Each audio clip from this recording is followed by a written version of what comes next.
Following years of fans' constant demand, Star Trek Section 31 will finally arrive on Paramount+. In 2018, a year following the debut of Star Trek Discovery, there were initial rumors about Star Trek Section 31. According to a recent industry report, preparations are also underway for the Star Trek Section 31 film. Is Section 31 the Star Trek movie being produced? The project was initially intended to be a series. In 2019, it was placed into development. However, Variety revealed in April 2023 that the program is now a feature film, although October 2023 is when production is expected to start. The WGA and SAG-AFTRA strikes may cause the dates to change. According to reports, Michelle Yeoh and CBS started negotiations to give Philippa Georgiou, Yeoh's character, a solo spin-off series. Yeoh garnered a lot of appreciations for her performance as Georgiou, who debuted in Season 1 as a captain of the USS Shenzhou. She did, however, reappear after being killed, this time as Georgiou from the Mirror Universe, where she ruled the totalitarian Terran Empire. In order to make room for her spin-off series, she was formally written off for Star Trek Discovery in Season 3 in 2020. Regretfully, this was also the point at which the series development stalled. Filming was first delayed due to COVID-19 pandemic, and then CBS Also Access changed its name to Paramount Plus and became the streaming service home for Star Trek. Star Trek Picard, Star Trek Prodigy, Star Trek Lower Decks, and Star Trek Strange New Worlds are the 4 new shows that the streamer is launching in addition to Star Trek Discovery.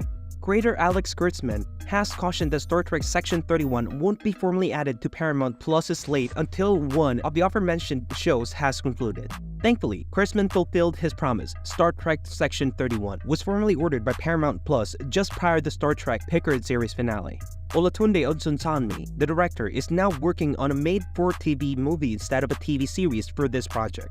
When will Section 31 be released? And who will play the lead roles? Star Trek Section 31 does not yet have a definite release date. That might not be too far off, though, since filming is expected to start this year. We might get a 2024 release date, depending on when shooting starts and ends.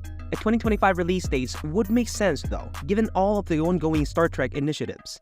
Yeoh will be reprising her role as Georgiou, as stated in Star Trek Section 31. Yeoh will continue to star in the project despite its current development, as originally intended. Ultimately, the initiative commenced with Yeoh's proposal to CBS regarding Georgiou's spin-off. Being one of the first women to usher in a new age of Star Trek, the position had become very meaningful to her. Regarding the decision to play Georgiou again, Yeoh said, "I'm ecstatic to be joining my Star Trek family once more and playing the part I've always loved. Since the start of this new era of Star Trek, when I first started playing Philippa, Section 31 has held special meaning for me.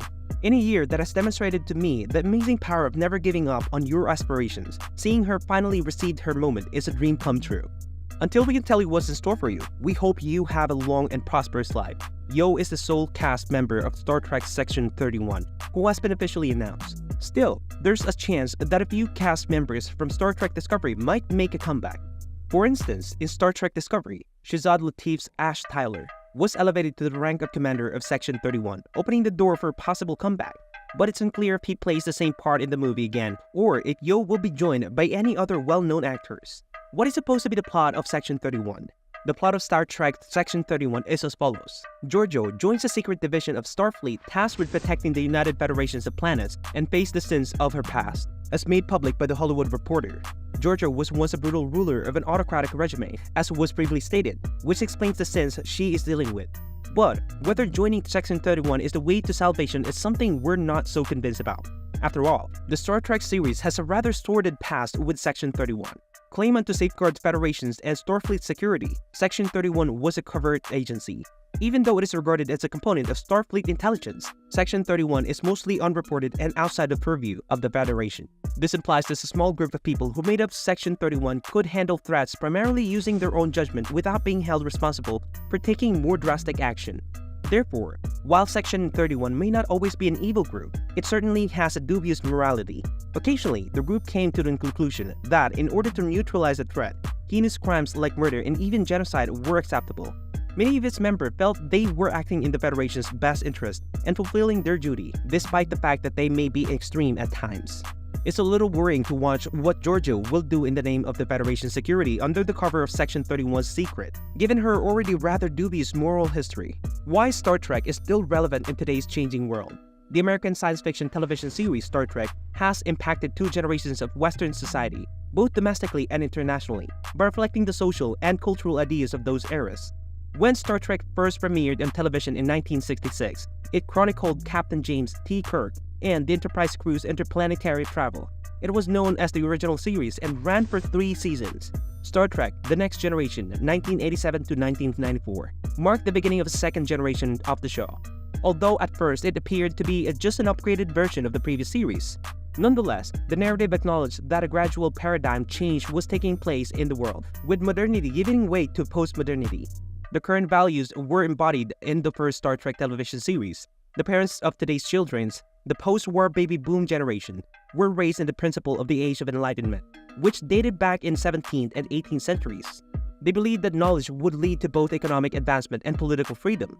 Market capitalism and liberal democracy were the sensible solution for structuring human society. They believed that the purpose of human intellectual endeavors was to discover the secrets of the cosmos so that we could control nature for our own good and build a better world. A diverse range of ethnicities collaborated for the good of humanity as a crew in the Enterprises. The message was clear: since we are all human, we must put aside our differences and work together to finish our research for a conclusive, unbiased understanding of the cosmos. Postmodernism challenges the presumption that underpinned modernity. Star Trek: The Next Generation, the second series, reflects on this viewpoint. There are species from other parts of the universe amongst the crew members of the later Enterprise compared to the original. This shift exemplifies the wider universality of postmodernity. Evolution has taken place throughout the universe, meaning that humankind is no longer the sole advanced intelligence. More crucially, there is now a new concept of the pursuit of knowledge. The task cannot be accomplished by humanity on its own. The crew represents humanity's new ecology. In harmony with the cosmos, this objective is now where no one has gone before, not where no man has gone before, as opposed to the former. The perfect example of an Enlightenment man, Spock from the original series, was emotionless and totally logical, constantly coming up with ways to save the crew.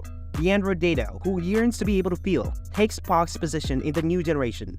Despite having flawless intellect, Data can now only solve half of the problems that arise. The diverse crew of the Enterprise sets off on fresh adventures into the postmodern universe where time is not always linear. Appearance is not always true, and reason is not always reliable. In light of the current shift in our society from modern and postmodern, Star Trek served as a helpful analogy. The Next Generation's postmodern worldview has affected the environment in which the emerging generation has been raised, rather than the original series' dedication to Enlightenment values. The rejection of the Enlightenment idea of truth lies at the core of the postmodern critics of modernism. Postmodernists believe that knowledge is made up of viewpoints, hidden metaphors, and our own creations. They see the world as being profoundly fractured. Are you a fan of Star Trek? What is your take on the upcoming movie, Section 31? Do let us know your thoughts in the comment section. For more interesting stories and updates, subscribe to our channel and do not forget to press the bell icon for notifications. Goodbye!